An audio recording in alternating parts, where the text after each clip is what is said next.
Who is Zack Snyder? Familiar? Zack Snyder is probably the best living director of our lifetime. Really? Yes. Wow.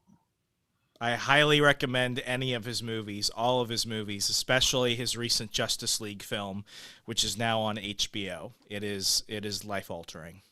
You know, it's coming to the point of addiction, Remzo, but that's neither here nor there. We are live on YouTube. I want to welcome everybody to the world according to Ben Stein. I want to thank everybody that's listening in the YouTube chat and watching in the YouTube chat, and everybody that's been downloading our podcast. Remzo will tell you a little bit more about that very soon. Joining us tonight, welcome back as always, is Rob Kendall from 93.1 WICBM. Bam, the future of conservative talk radio and a future senatorial candidate in the making. Oh, and of course, have you announced that? When he does, he will give us the scoop and announce it here. And Wow. Of course, on the run with Remzo Martinez is here. Remzo, welcome back. You were away for a while. I'm very happy to be back. I was traveling for work the last couple of weeks, and I took a much-needed vacation down south. So, where'd you go to? I went to North Carolina. I stayed in a cabin off the grid, off the Chattanooga River. It was awesome. Great. I often don't associate down south necessarily with North Carolina. No, it's very southern. It's very southern. No, it is. It is. And of course, the show wouldn't be complete without actor, writer, provocateur, lover, saint, sinner, doctor, lawyer. That is this part of me that so few people know about. And I really am a surgeon. I'm mostly a surgeon of on brain surgery. It was I who did the surgery that put President Biden in fighting trim to do the work he's doing. Yeoman's work, of course. America's humble servant, Benjamin Jeremy Stein. Welcome everybody that's watching again. Welcome everybody that's listening. We will be reading your chats. But Ben, I called you today and you said, what do you want to talk about? You said the attempted murder of the United States of America by the Democrat Party. And right off the bat, first of all, let's acknowledge G. Gordon Liddy's passing. An American icon, a patriot, and I don't think so at all. I think a fool and a real troublemaker, and he ruined the presidency of a genuinely great man, Richard Nixon. And I mean, he was a dead loss to Mr. Nixon, to the White House, to the cause of peace all over the world, to the Republican Party. He was a brave man. There's no doubt about it. He was a brave man. He used to light candles or cigarette lighters or something under his hand and burn his hand and not flinch. He was a tough guy, but no one ever found out what he was doing there at the Watergate, what the whole purpose of it was. I worked at the White House at one time in an office next to Howard Hunt, who was also one of the masterminds of the Watergate, and Liddy was in and out of there all the time. And I still have no idea what they were doing. I don't think they had any idea what they were doing. It would have been much better off for the whole world if neither of them had ever been born. But he didn't rat on anybody, right? He did. That's right. He didn't. You're right. He didn't rat on anybody. But on the other hand, he ruined the presidency of Richard Nixon, the greatest peacemaker of all time. So he did some pretty damn bad stuff. But he did take it on the chin, and he went to prison and did his. He did. But if he had not been him, and if he had not thought of this jackass idea of breaking into the Watergate Democrat National Committee offices, Nixon probably would have stayed in office for the rest of his term, would have made a lasting peace throughout the Middle East, would have had major league lasting detente with the Soviet Union, would have brought about the end of the Soviet Union much sooner, and it would have generally improved the lives of almost everyone on the planet. So to think that this one jive fool caused such a great man to have to leave office prematurely is just, it's almost unbelievably horrible. But I take back everything I said except for the part that he didn't rat, and he did do his time. With all due respect, you know what? Albert Speer didn't rat either, and neither did Hermann Goering. Let's go dig up his grave. Ben, can I ask a question? Of course, sir. How did Nixon view the fact that so many people involved in some capacity and all of that got famous and wealthy? I mean, look, Liddy had a great radio career, wrote a bunch of books, he made a lot of money afterwards. So many people, Woodward and Bernstein became, famous and rich. How did Nixon? Bernstein isn't. Believe me, I believe I know for a fact that Bernstein is not that rich, but he certainly is famous. So how did Nixon view that so many people got wealthy almost in many ways at his expense? He was not happy about the entire episode, I might say. I don't think there was any part of it that he was happy about. But I don't think we ever discussed other people making money off Watergate. Nixon was a very interesting fellow. He really liked a high life. He had a magnificent home in San Clemente. He had a magnificent home in Key Biscayne. But he was not really a greedy person. And when he left office, unlike his Democrat successors, he would not accept money for speeches. So that, for example, while Mr. Clinton, I think at some points was getting several $100,000 per speech, Mr. Nixon would never accept any money for speeches. And he gave quite a few of them. So he was not really in it for the money at all. And I'm sure he felt unhappy about the fact that so many people had gotten rich from an episode which had cost him his presidency. But he has so much to feel unhappy about. And I think he bore it all bravely. Judah was just speaking very wisely about taking it on the chin. I mean, look at Nixon, really took it on the chin and did incredible things for the world. And he took it on the chin for that.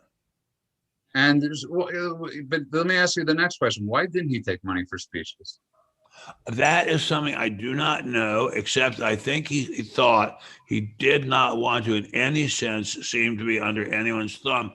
Likewise, he would not accept Secret Service protection. All the other presidents, except after him, have had legions of Secret Service protection. He didn't have any except for one retired New York cop. And he was perfectly happy and comfortable with that situation.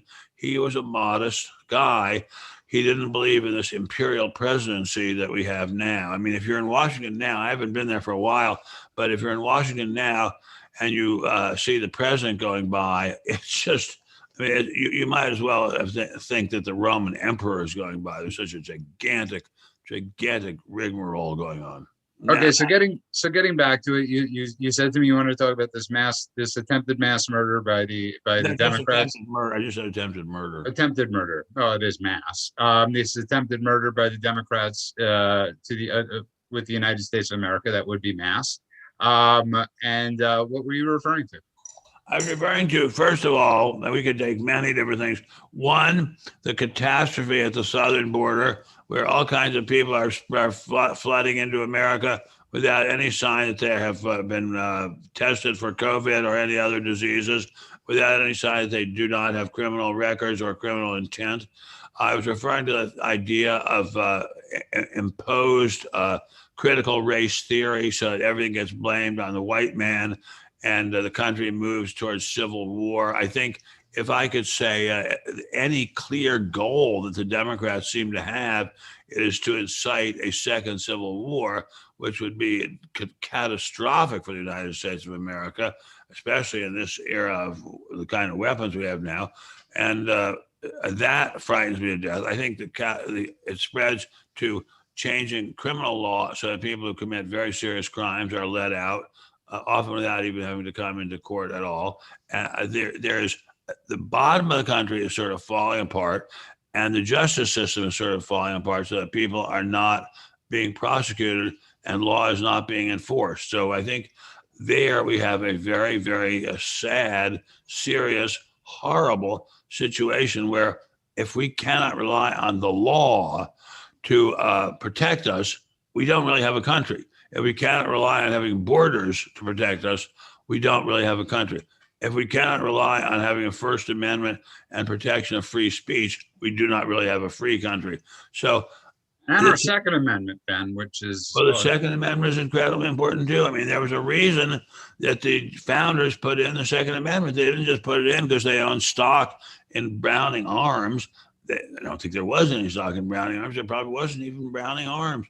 But they put it in because they realized that it was a good idea for people to be able to defend themselves against an overweening government.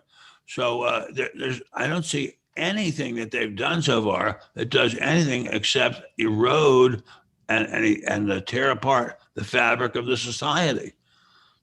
Yeah, you raised great points, Remzo. Well, God bless you, sir. Remzo has not said a word, so I'm afraid he's not agreeing with me. Well, when Judah was like, well, good points, Remzo, I'm like, I hadn't had to say a word, yet somehow they got across. Are we in difficult periods? Yes, but I mean, I've said this over and over again. If this is the worst things are, then, I mean, things have always been pretty terrible. I try and take a step back and really examine things from a bigger perspective.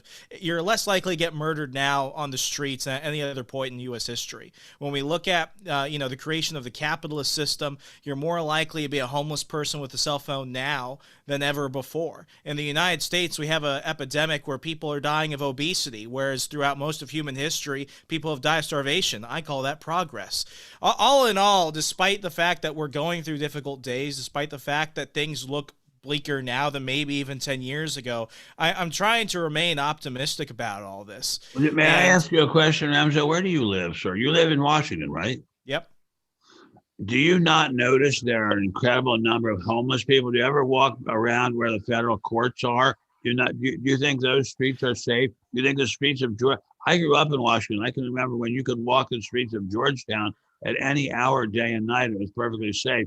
Or the streets of Foggy Bottom. Those days are long gone. I don't know what you're referring to. I'm talking about the rest of the country. I'm not just talking about D.C. And I've strongly been an advocate for taking all the homeless people in D.C. and shipping them to Baltimore. So I'm coming up with that solution. Let's go ahead and push them across the Potomac. What are you're the Rush Limbaugh. You're the new Rush Limbaugh instead of sending them to Malibu.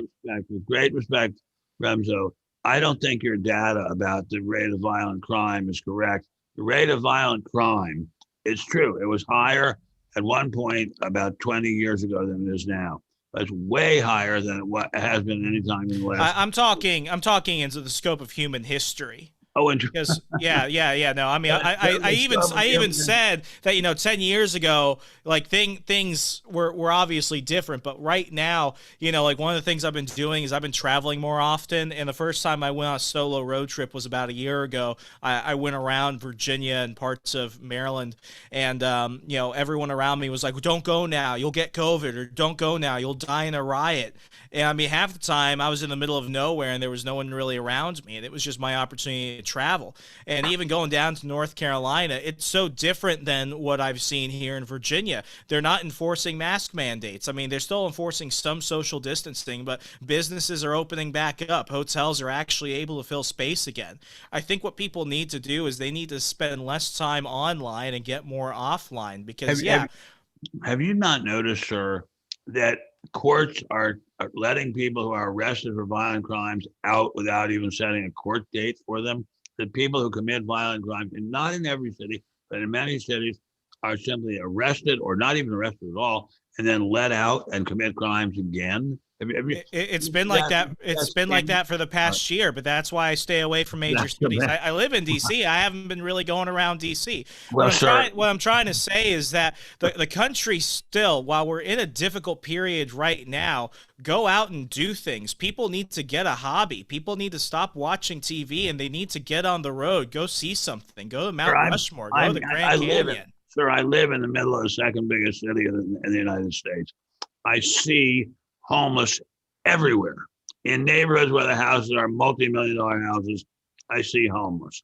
In neighborhoods where the houses are very poor I see homeless. We see every day, not every day, every weekend in Chicago, a couple of dozen people murdered. That hasn't happened before in human history. That's not a standard part of human history.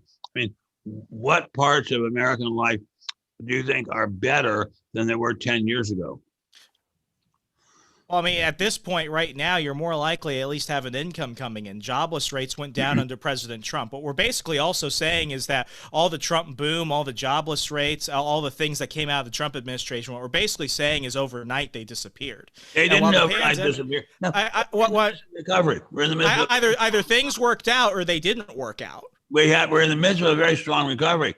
I didn't say that we were in a period of poverty. We're not in a period of poverty, but we are in a period where we are running up deficits so large that they cannot conceivably be repaid. We're racing towards national bankruptcy. No country has ever had a debt as large relative to its GDP as we've had. I mean, I could bring up the Roman Empire if you really want to get into the history books of this. If you want to say we're in the same situation as the Roman Empire, great. I mean, they did not come to a good end. On that note, though, Remzo, it's funny that you said you were in the middle of nowhere and you saw nobody.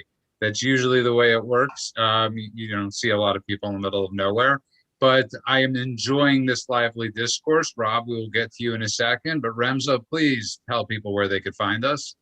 Go ahead and hit the subscribe bell icon so that way you can curse at me in the comments. Other than that, you can go ahead and subscribe to the show in audio format every day after we go live on Apple Podcasts, Google, Stitcher Play, wherever else you're avoiding because everything is cancel culture. And please leave us a 5-star rating and review if you like most of us. As always, go ahead and subscribe to the newsletter at benstein.substack.com. That's benstein.substack.com. And that reminds me, have we ever had a situation before where people were simply prohibited from using certain language, where people are being punished for helping a woman into or out of her chair at lunch or dinner? Have you ever seen anything like that? Okay, what example is that?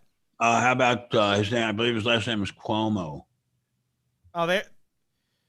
Ben, I remember growing up when Obama was president, almost every day on conservative radio or conservative TV, I was constantly being told, the end is nigh, the end is here. And was he doing some things to screw it up? Absolutely. My least favorite president of my lifetime. But here's what we have to do. We can either go ahead and just constantly complain, and this is why I've been staying off of Parler. Some people said that I'm only posting links on Parler for my stuff because I'm shamelessly promoting. That's very true. Because all I see online and all I really see on TV and all I really see on radio are people constantly saying that this is the end of the world. And are things tough? Yes. But what we need to understand is that ultimately I would rather be alive now than at any other point in human history. We're remarkably blessed. There's food on every corner. I can have my groceries delivered to me if I want to. That's been true since 1941. Sure, that has been true. And 1941 had segregation. I mean, I can go ahead and point out all the negatives of everything. But there was a tremendous, but that's right. But there was a tremendous amount of prosperity too. And yes, there was segregation. That was a terrible thing. But there was not this incredible epidemic of race baiting. There was not this not allowing people to use racial language, which is a direct assault upon the First Amendment. I mean, there was Jim Crow. What? There was Jim Crow. Jim Crow is a very bad thing. I agree, very bad thing, no doubt about it. Is it worse or better than ending free speech? Okay, so just first of all, let's get Rob in for a second because he's been awfully silent, but I'm enjoying this. So Rob, I just want to know, since you live in Indianapolis, and both Ben and Remzo took my next thing away, which Ben, by the way, real fast, somebody in the comments is mad at me because they said, "Oh, you dislike Obama more than Bill Clinton." Actually, my least favorite president of my lifetime is George W. Bush, but I'll leave that there. And Ben, I want to bring up something. As I was driving today, I was driving down Cahuenga, and literally, I'm not joking when I say this, I counted the stores. There was 90% of Cahuenga from Sunset to Selma was shut down. Permanently shut down. Remzo thinks that's great. And then I saw a massive homeless encampment, Rob. How are the homeless encampments? I'm curious, in Indianapolis. So what we did in Indianapolis, because we have the big basketball tournament right now, is until about February, downtown Indianapolis, the Circle City, was literally a homeless refugee. Wow. Or the homeless took refuge Wow. all around the Circle. Wow. We announced that we were going to have the basketball tournament here within, I don't know, a week or two.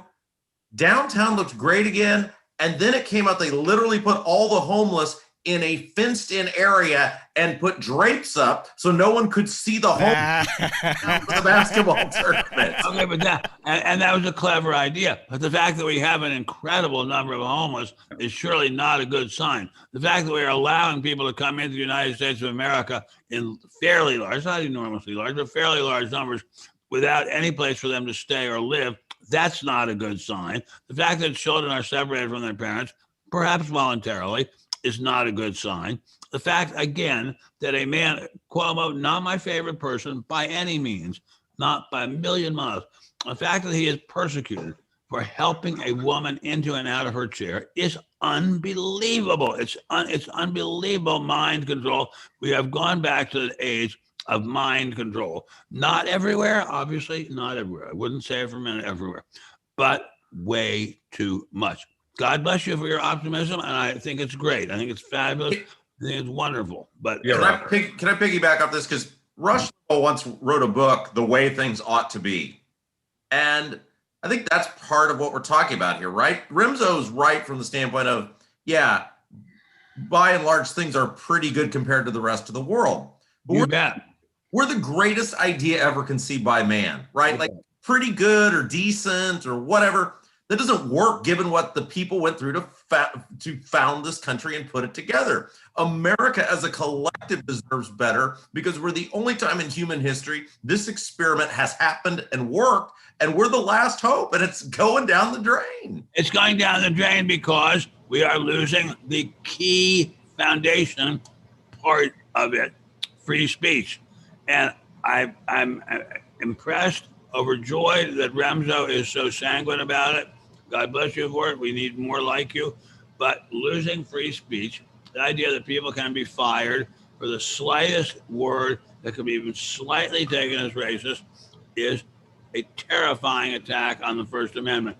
If you don't find it that, more power to you, and I admire your Man, I worked for Parler. I think I take a pretty strong stance on free speech on that part. And even when I was at the Washington Times, I was trying to make sure that unpopular stories got put out there. I'm not trying to say that it doesn't matter right now, but what I'm saying is that in a lot of what I'm seeing on the mainstream, whether it's online or on TV or whatever, it is giant distractions. You know, for the past couple of weeks, we've been discussing how do conservatives take back the country. Well, I was in a town last week called Mount Airy. Mount Airy is where Andy Griffith was born. And, you know, it's that town that was supposed to be the model for Mayberry on the Andy Griffith show. And I go there and I see the statue of him holding his son's hand as they're about to go fishing. And I see a closed down strip club and a Chinese buffet place that's closed down 3 days a week. And I'm looking around and I'm like, where are people going? If people want to take back their country, they need to go back and they need to take back their own cities. They need to make jobs. They need to go ahead and actually take local leadership positions. Sir, with the greatest respect, I completely agree with you. But the fact that this is happening, and that the city or town looks like this, is hardly a cheerful sign.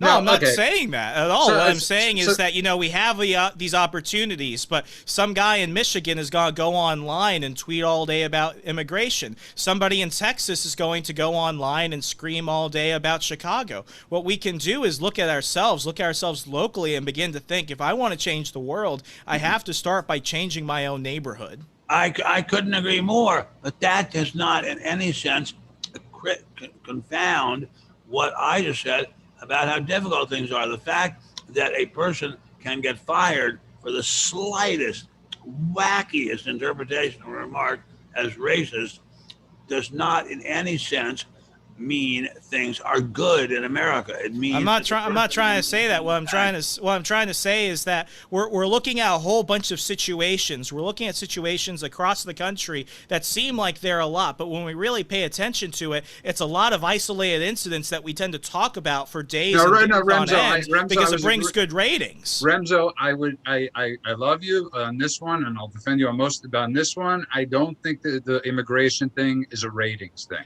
Were we talking about immigration, or were we talking about free speech? Were we talking about? Well, I mean, I don't know what we were talking about. Immigration. They're two different things. Immigration, free speech. These aren't made up things right now that people are getting fired. So for. We can jump from one thing or another. Did you want me to talk about localism? Did you want me to talk about free speech, or did you want me to talk about immigration? I wanted you to talk about the general tenor of the times, where a certain clique of very powerful people are seriously interfering with free speech, are seriously interfering with polite interchange and behavior. I was about to say polite intercourse, but not.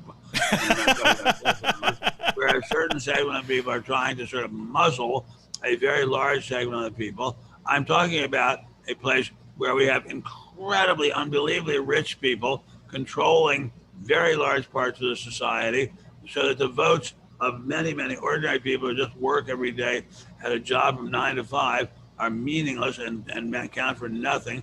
I'm talking about the fact where, despite the fact that we had some voting areas where the number of votes exceeded the number of people who lived in the area, and no judge would hear the case, those are all bad signs. And Ben, nothing I say is anything new to anybody. We all know what's going on, but what I want to do is I actually want to provide a solution, which is what we need to do. Is we need to go back and take our own towns. We need to become the entrepreneurs. Okay. So I just want to. Okay, guys. How many people voted for Donald Trump, but they never voted for city council? That's a lot of Republicans. Guys, relax for 1 second.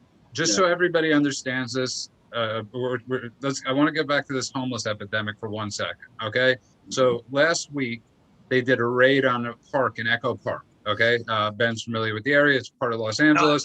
I know. I've seen it. I've seen the newspaper headlines. I don't know what it is. So Rob, they did a raid on Echo Park, and essentially the city of Los Angeles, or especially in California, I'm not sure where it is in other places, you can't kick, the ACLU made it that you can't kick the homeless off the streets. Okay. The homeless have a right to be on the streets. They offered these people, I'm not joking right now, hotel rooms.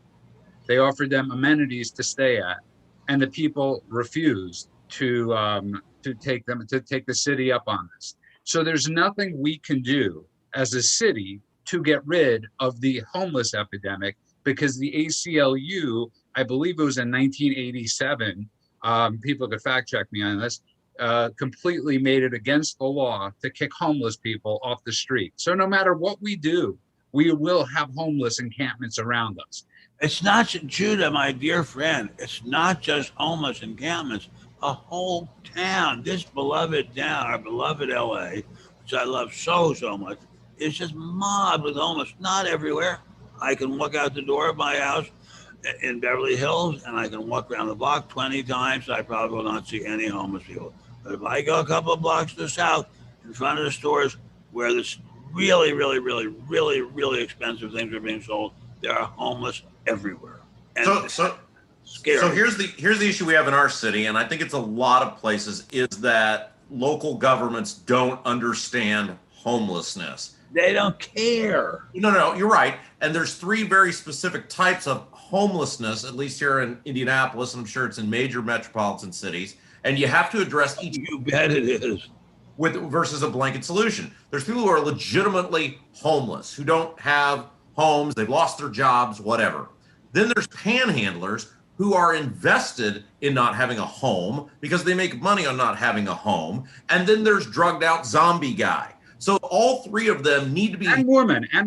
Don't drop. Come on. Well, and transgender. Yes. Come on. And all of these pose different levels of threat to safety and have different solutions that are needed. But we want to throw a blanket, problem on it.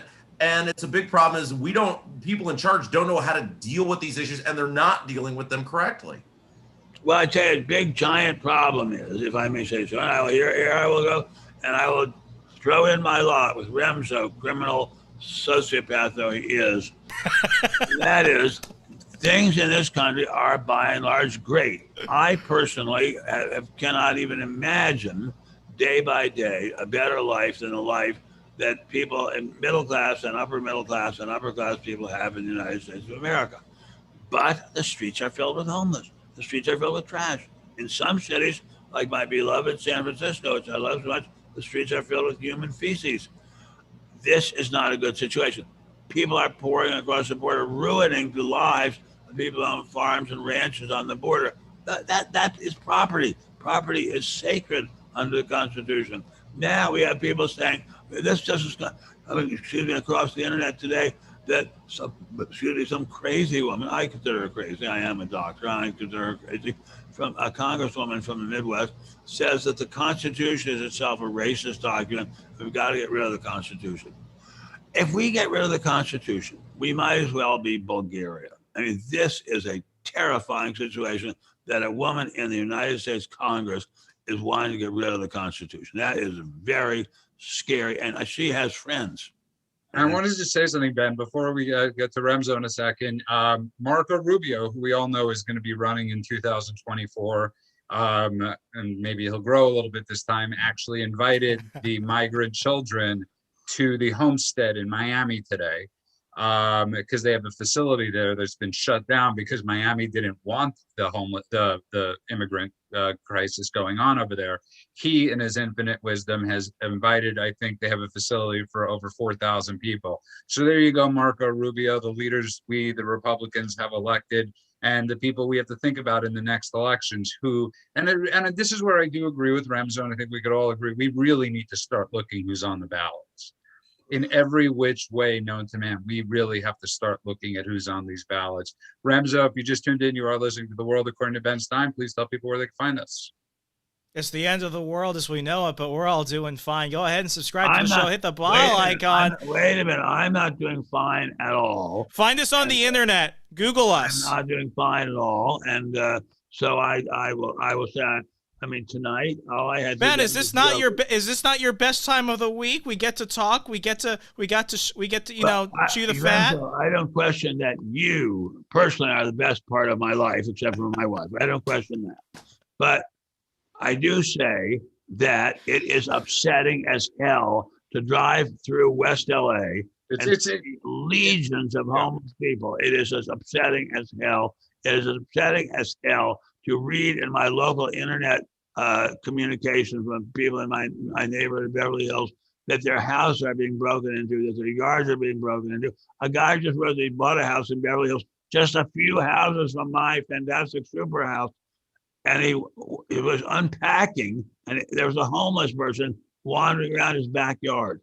Ben, remember I can say something, but it will probably get us taken off of YouTube. Okay, so Remzo, just tell people where they can find us. But Ben, let's not forget the time the homeless guy was parked in sitting in your garage, sleeping in your garage door. Yes, but the good thing about Beverly Hills Police, they are here really quickly. Remzo, getting back to where people can find us. Hit the notification icon so you always get notifications when we go live on YouTube. And please leave us a 5-star rating review. Share it with your lovers, your enemies, your mistress, the guy that you hit with your car the other summer that you don't talk about. Back up a second. Find us on the internet. Thank you, Remzo. Welcome back to The World According to Ben Stein. And something I want to bring up that Remzo keeps on bringing up and that Ben brings up, and listen, thank God we're alive. Some of us have it better than others. Some of us have it good. We're eating better than any time in the past, but we can't always look. That's not true. When I was a child, my mother was a very good cook, and I ate much better than I do now. Okay, so there you are. But Judah, somebody asked if you're homeless. Do you live in Ben's garage? Yes, I live in this little room. It's tiny. Okay. Ben makes me sleep next to the door that says Ben Stein, Private Detective. And I'm sorry for the disheveled hair look. But getting back to it, Remzo, you raise a good point. And Ben, I want to get to this, and Rob, I want everybody in on this one. We constantly live, and I brought this up the other day, that we can't complain because it's COVID. That we live better than people have in the past. But you know what the reality is? We're in the present. And I'm not trying to make it No, relative. Remzo, I'm not referring to you right now. You're under arrest, Remzo. Yes.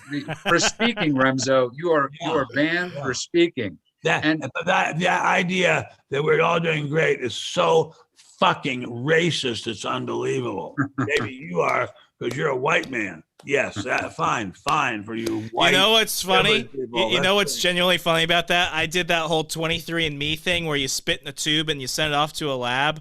I actually found out, and this will shock some people, I'm 0% Hispanic Latino. I spit in that tube and they never sent me any results. That's because they stole your DNA. It's in China now. They're making Ben Stein clones. It's 45% Caribbean, which is crazy. What does Caribbean mean? That's Puerto Rican. It's not a race. Apparently Caribbean's an ethnicity now, which I mean I could have used it on the FAFSA. Caribbean. I agree. I Hey, agree listen, with you. of the four of you, I'm the only one that was called a racist pretty much to their face this week. Okay. Stop white-splaining to me, That's Judah. because that's because you talked to a dopey LA woman. I am still proud of it, Ben. It's a badge of honor. But I Well, want to tell get us. I spoke about this the other night. Rob, to the people listening, I was on a application You talking talked to to a smart LA woman like my wife. Tinder. talking to a girl, and I Was she said homeless? A girl or a woman? a gal, and she had said to me that she was what was it? She was from India or Bombay, and I said I'd never met anybody from Bombay. And now it's called Mumbai. And I said, wow, you must have been here a long time because your English is exceptional. And for that, she called me a racist, something I would have said to a Russian girl, something I would have said to a girl or man from any other country. And let's just say I was reported to that dating app. Wait, You what does got that banned mean? from Tinder. You got I want to banned. know what that means. What does that mean? What happens to you? It means I got a warning. So what? What does that mean? No, it's nothing. I am actually proud of myself for Got a warning from a dating app? Are Yeah, you like gonna if you put get that in too- your bio? I got a warning from Tinder. if you What get does it say? Don't be racist. Like, what does it say? yeah, watch what you say. Like you get an Wait a email minute, you saying got a warning from a dating app. I can't believe this. My wife's The father world is going to fought hell. against the Germans hand to hand. My uncle fought against the North Koreans hand to hand. They didn't know how good they had it. They didn't get a warning from a dating app. yes. So Remzo, so when you bring up The these world things, yes, is right. ending, Judah. You should have started with this. It would have made so much more sense. But I take back everything I said. as well you should, because Ben brings up the best, one of the best, or the best point, as always, but we all do.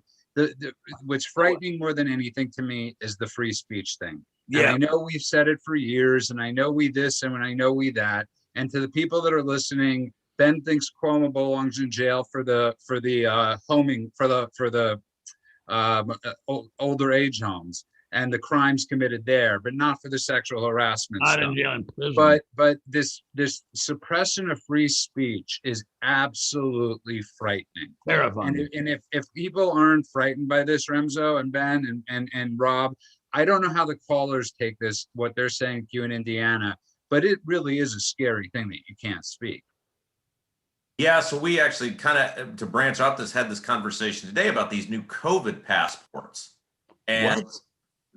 like in places like New York and things of that nature, where they're instituting these COVID passports in order to go to games or in order to get on airplanes, et cetera. And eventually it's becoming very clear that their goal is to make these COVID passports, which they'll do God knows what with that information to get in and function in any facet of society. And we talked about the reason the shutdown of free speech is so important is because people just went along with it, right? Like whether you like Trump or not, what happened to him was complete bullcrap that you could erase the sitting president of the United States from the face of the earth. And now because people have gotten away with it, the complete shutdowns almost without question, other than the fringe pockets of society that have gone, hey, this is kind of a big deal. Now they think the government thinks they can get away, and big tech thinks they can get And away. they're trying to. Look, my God, look at that lunatic Democrat congresswoman. I don't even know how to pronounce her name. There's so many. But I don't even know how to pronounce her name. She actually wants us to get rid of the Constitution. Everyone knows the Constitution is the Remzo's bedrock right. of our country. Everyone knows it was written in a time when something thoroughly evil, namely human slavery, was going on. Thoroughly, thoroughly evil, horribly evil. But it's a great, great document in any event. And people are not going crazy. Why isn't Washington on fire with people protesting this woman? I agree with you. And Remzo, I just want to say something what Rob just said, right? So basically, Ben, what they want to do is everybody that gets vaccinated, they're going to use it pretty much. It's reasonable to think that with big tech, they're going to put something on our phones to basically be our our passport to travel, our passport to this, our passport to that. And that really is a frightening thing that we're going to have on our phone, part of our medical history, or something like that. I'm sorry, I'm not Dick following. Cheney. Dick Cheney wanted. And basically, what's going to happen is there's going to be an app that says you have the vaccine, you haven't had the vaccine, you've had COVID, you haven't had COVID. And if you want to attend or get on a plane, if you want to go to a concert or a sporting event, you're going to have to show that. You're going to have to show that. I don't understand that. How can that be? That's Bolshevism. Penn, that's what. Well, yes, welcome to America, as you wrote with a K. Welcome to the United States of America. I don't know what more to say to that, but I wanted, I was thinking about that because you were talking about the other day, Ben. You had written something very similar to Red Dawn, and this goes to what Remzo was talking about. As the borders are getting, as we have these open borders, Ben. I'm starting to think, and Rob, are we that far away from states having their own borders? I mean, because how many states are going to want mass migration into their states? I mean, we're literally, for me, a hop, skip, and a jump away from that. I don't mind if we have states having their own borders. I just don't want the country to not have any borders. I don't want people from all over the world to be able to come here, bring whatever diseases they have, not have any education, be liable to commit crime in order to support their families. I would like to see some more law and order. Is that wrong? Very passionate conversation that Ben and Remzo had earlier. But I think one of the concerns that people have when they talk about the condition of the country is the rapid way in which we're getting away from the ideas that have made us great for 240 years. Right. Very, very good. And why are we doing that? Because we have people in the Congress of the United States and in the judiciary of the United States, and above all in the media of the United States, who have no idea of what made America great. And so I think when we talk about it, like to come back to this COVID passport thing, look, I cannot go to the Springsteen concert. That's fine. I cannot go to a Pacers game or a Colts game. I don't care. But when they start mandating it to get into the grocery store to buy things to eat, that's when it gets a little dicey, right? I'm not getting the shot right now. I'm eligible to get it in Indiana. It's basically 16 and up now. I'm not doing it. And I'm not going to do it for a long time. But there comes a point where it's like they could almost force your survival into having proof that you've had the shot. And that's super scary. Yeah, everything about this whole dictatorial regime under Biden is super scary. The idea that people can lose their jobs, be kicked off the air, can be banished into outer space, outer Slobovia, for making the slightest gesture of politeness, just for God's sake, holding a chair for a young lady or a middle-aged lady when she's sitting down. That's unbelievable. And inconceivable. Remzo, it's one of my favorite movies, The Princess Bride.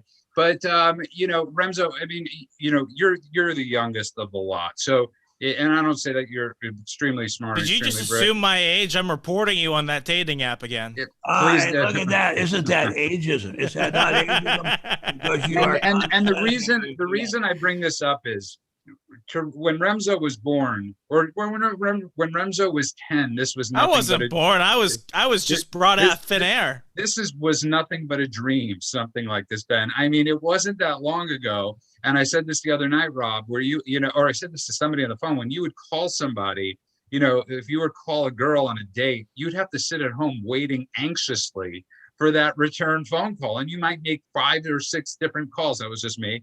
But who knows where in 5 years what we're going to be doing with these things, because it's so damn out of control.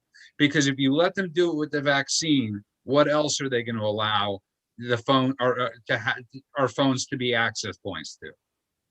Your point is extremely aptly taken, and it is terrifying. The people who run this country now, I think the woman's name was Rashida Tlaib. I can't pronounce it. Rashida Tlaib. How do you pronounce it? Tlaib. Rashida Tlaib. These are people who do not know what freedom is. I would suggest that they go back to whatever country they came from and see what life is like in those countries, and then see if they'd rather live here. Well, she's an Arab, Ben. So that this should be like the deal of the century, but it's not. It's the way we view things is not the way these psychos look at things, and we're never going to get into their head to think about it. Let's keep them. Then it's frightening that they're in Congress. If people that nutty are in Congress, it's frightening to me. Now, bear in mind, I am a doctor of laws. I am not a psychiatrist. Do you take Medicaid? As a medical diagnosis, I do not. I cannot say as a medical diagnosis that she's mentally ill. She strikes me as decidedly unusual. Let's put it that way. But it is incredibly bad to question the Constitution. Yes, certain provisions of the Constitution are definitely very questionable, but to question the Constitution as the underlying foundation document of the United States and to worship it, that is outrageous. That is insane. That's just an opinion. I'm not a psychiatrist. As somebody wrote in chat, she's batshit crazy. Yes, we all agree with that, and not because she's this or that. Just her head is batshit crazy. And if you just tuned in, you are listening to The World According to Ben Stein. We're here tonight with Rob Kendall from 93.1 WIBC. Bam, the future of conservative talk radio. And of course, from On the Run with Remzo Martinez. Go check Remzo's stuff out, by the way. It is very interesting. I appreciate it. Smart, although tonight he seems to have been He's been indoctrinated. And that's what happens. That's what happens when you go on the road for 2 weeks. You get indoctrinated. But he has a great podcast up with him and his dad talking about watches. I want everybody to go and download that podcast, Remzo. It was really good. Really well done. And wait, you have a podcast about watches? If you cared more, Rob, you would have already known. I'm reading your book, dude. There's only so much of you I can do and consume. And I have your book, and I'm enjoying it very much. You're a superb writer. Superb. Listen to all the love coming from you. I do greatly appreciate that, Ben. Thank you. And Remzo, look at all the love you're getting, even though we disagreed, and that's the whole. That's the beautiful thing about the world. Known sexist and racist. Known. Which brings me to my next point, Ben. I think there's only one solution for this, to fight fire with fire. We are all black women now. Black women, perhaps gender strong, independent, gender fluid women. Gender fluid. Yeah, well, no, I was going to fight fire with fire. That would definitely get kicked us off. But tell people quickly where they can find us, Rams. You can go ahead and find us without a COVID passport here on YouTube. Hit the bell icon so that way you never miss a notification when we go live. And please, those 5-star ratings and reviews. We broke, I think, 170 on Apple Podcasts. Let's go ahead and break 200 5-star reviews. And let's break the mold of media, even though we are a very modest show. Let's break the mold of media and say, whatever you and I, Remzo, disagree about, whatever Judah and Robert disagree about, this is the greatest country there has ever been in the world. We worship at the shrine of America. We worship at the shrine of free enterprise. We worship at the shrine of free speech. We worship at the shrine of freedom of religion. And let us not forget those incredibly important parts of our lives, the bases of our lives. Without them, we are nothing. No, it's a great point. You're 100% right. And I want to get to something very quickly because somebody in chat brought it up, and it was something I noticed this morning as I was looking. Amazingly, it's sick. In New York City, an Asian woman was God, this is horrible. Was absolutely brutally attacked. And I saw this on the news. I couldn't believe it. But it doesn't fit the narrative because it's not angry white Trump supporters that are committing these acts of violence, because he called it the China virus. And we all know that certain communities. It's the Wu flu. We all know certain communities have had, especially in Los Angeles, been major issues with the Asian community, the Black community being one of them with the Asian community. We look at what happened after the riots in LA. There was a lot of violence against the Koreans. And violence, I wish the media would just sometimes say, Ben, violence is wrong no matter who is doing it. And I would like to also say I could escape this feeling with my China doll. The great song by Bowie. Rob, you were going to say something? Oh, no, we were talking about this over the past week or two on the air. when I was growing up and in school, they taught you just don't be an a-hole to people. Respect That's very good. Very good. Very regardless of their sex or their race. You weren't taught that. Whatever. And just get along with people and treat people decent. Now it's like that's not even enough. It's like we've moved so far past that to the point where if you're not an insane apologist for who you are as a human being, that you're a horrific person. And part of what racist it does is I think it breeds in many cases people to be worse to each other. As a black woman, I strongly support everything Rob You are just so said. clearly not a black woman, and it is so That is racist. insulting to black women that you call yourself a black woman. Black women are Racist. people of pride, dignity, hard work, intelligence. It stuns me that we would even allow this. So we should all just kill ourselves right now. Ben, it's her As truth. a black woman, I'm very much against that part. Ben, it's her truth. And I want to get to something really quickly because as we're talking about Ben and I, our biggest fear is freedom of speech. It was why I voted for Trump in the first place. It wasn't about the wall for me. It wasn't about anything. It was, I saw where this country was going, as many people did, where you're good. The thought of being arrested for free speech. Ben and I, one of our favorite bands is Cheap Trick, and they have that song, The Dream Police. And that's my biggest fear. Is as I was driving down the hill today to come over here, I was thinking about the thoughts in my head. Wasn't that the police? No, they had a song called The Dream Police, My Cheap bad. Trick, and that we could get arrested for our thoughts. I'm not kidding around. We're I'm going to not come, kidding around either. and I was thinking today, as we talk about the border and we talk about what's going on in this country, the thoughts in my head, even though I would never act on them in many ways, Ben, I could easily be more than just given a warning on a dating app for the thoughts. Oh my God, if people could see the thoughts in my head, well, first of all, they would feed me properly. But second of all, they would lock me up and make me eat pork. Wow, that got dark. Okay, Rob, but yeah. Hey, look, Judah. If they can see the thoughts in my head, I don't want to be alive anymore. Judah, I want you to want me. I want you to want me. No, but it was just a thought in my head as I was coming down here. We used to be able to share the thoughts in our head without fear of recrimination or of losing, but literally, if any of us were to slip up and say certain, listen, you can't say on YouTube about the election that the election was rigged. You can't say certain things out loud anymore. Certain things. I'm very well aware of it. I am scared. I'm not going to kid you. I am scared. I'm scared all the time. Well, you want to know what I said one time that almost got me kicked off Facebook for good? What was that? That you're a black woman? No, they celebrated me. I am their queen now. I said that homelessness is a choice.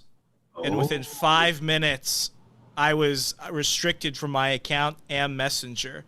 And I received several text messages from people saying that unless I said out loud that it was a joke, they would disassociate themselves from me publicly and privately. What does that mean, disassociate themselves? They would basically, what does that mean? They would basically, cut me out of their lives. They would blackball a black woman. Which is extremely racist and sexist. That's so funny. Yesterday I was talking to one of my many doctors who really is a psychiatrist, and I was talking to him about marijuana, and he said it's a very dissociative drug, and it makes you feel like you're living in a world of your own. And I feel like the whole Biden administration is smoking marijuana, and they're living in a world of their own where there's no constitution. Have they forgotten about the Constitution? Which is why I think we need. So LBJ had the war on poverty. Nixon had the war on drugs. Bush had the war on terror. I think what we need. My bad. I think what we need is really to unify around one thing. We need a war on homelessness. Take all the homeless people and put them in Baltimore. That's the only way. I don't get that. What? We take all the homeless people, corral them, and we put them and we gate them off. I used to say Ben Camarillo, because in Camarillo, down the 101, there's tons of land there, just build buildings over there. but they would migrate back here because this is where not if you build a big wall. That's a wall Biden could get behind to keep the homeless people out. And we've digressed majorly. We need to have freedom of speech. We cannot give up on freedom of speech. We have to fight for freedom of speech, and we cannot let criminals out of without having them at least go to trial. That's where we start. We cannot allow criminals to have a pass to go free after committing crimes. That's where we start. And freedom of speech, absolutely. And by the way, I just want to say something. And in less than 2 years, we're going to have elections. We're going to have the elections. Senate seats up, Congress seats up. And this is what Remzo's talking about. We really do have to get active and handpick and cherry pick candidates. If you could afford it to donate to, if you can't afford it to get on the ground for those candidates, it is extremely important. And I could guarantee you this, because of Georgia's new racist law, it will prove, with voter ID, Georgia will solely prove, and I said this to a friend of mine the other night, that if a Republican wins, we know that there was fraud, right? Because if Republicans take back the House and the Senate in Georgia, we for sure, Rob, will know that there was mail-in ballot fraud.